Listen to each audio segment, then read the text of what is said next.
I wonder if we can check in with Joe Tamburino, longtime criminal defense attorney in Minnesota. He's done more than 100 jury trials in this state. He's watched every minute of testimony along with me on CBSN Minnesota throughout this trial.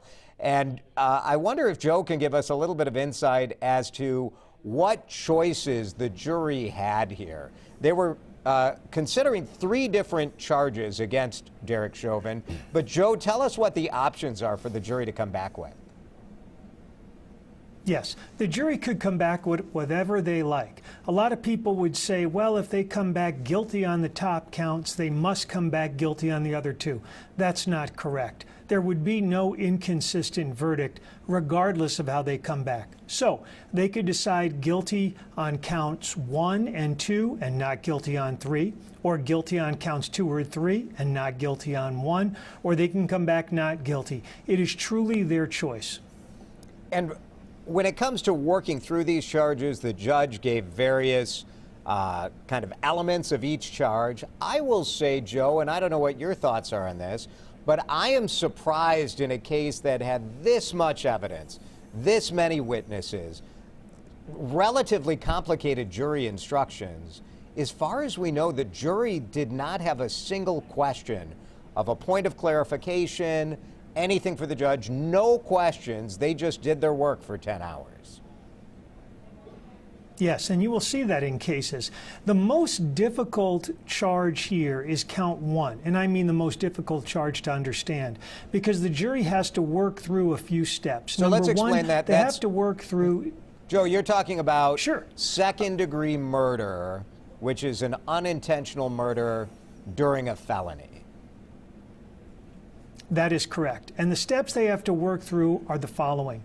They have to first decide whether Mr. Chauvin intentionally assaulted Mr. Floyd. That means he wanted to do some type of harm to Mr. Floyd, and he was not using reasonable force. Then they have to decide, did that assault result in substantial bodily harm? Meaning, was it the actual cause of Mr. Floyd going unconscious? And then they have to decide, did that then cause, or a substantial causal factor, Mr. Floyd to die? So you have to go through 3 levels just within that short instruction for count 1, murder, second-degree unintentional felony murder. So that's the hardest one. The other 2, I believe, are easier to deal with. Yeah, at least in terms of the straightforwardness of the elements that you need to decide on guilt or not guilt, correct? That's right, because even take, for instance, count 3, which is the second-degree manslaughter, culpable negligence. That basically means, and if you read it, you could easily determine, it means recklessness. You didn't use proper care. Like if you were driving drunk and you hit someone and killed them. Of course, that's reckless. Or even count 2, which is murder in the 3rd degree, depraved mind. What that means is you did something extremely reckless. You had no care as to whether or not someone would die or become, seriously injured and then die. So that's easier to understand. But count 1 with the felony murder, the unintentional murder, it's got several levels that you have to work through. Joe, we just got word from the Pool reporter who is covering the goings-on in the courtroom, the courthouse. There's one print, one broadcast reporter there. Under normal circumstances, we would see comings and goings, and you would know what's going on, and now we don't have that because they have a secured entry and all of that because of COVID, because of security, as you look live inside that courtroom right now. But we do know that Derek Chauvin is now at the courthouse with his attorney, Eric Nelson.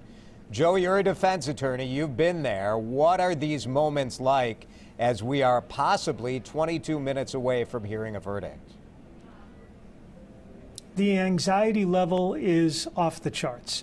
I've been in situations many times with clients where literally it's hard for them to stay still or keep focused because they're so worried about the verdict. It is the most intense situation that anyone would experience. It's extreme pressure. Joe Tamburino, our legal analyst, been with us throughout the trial. Joe, thanks for your insight.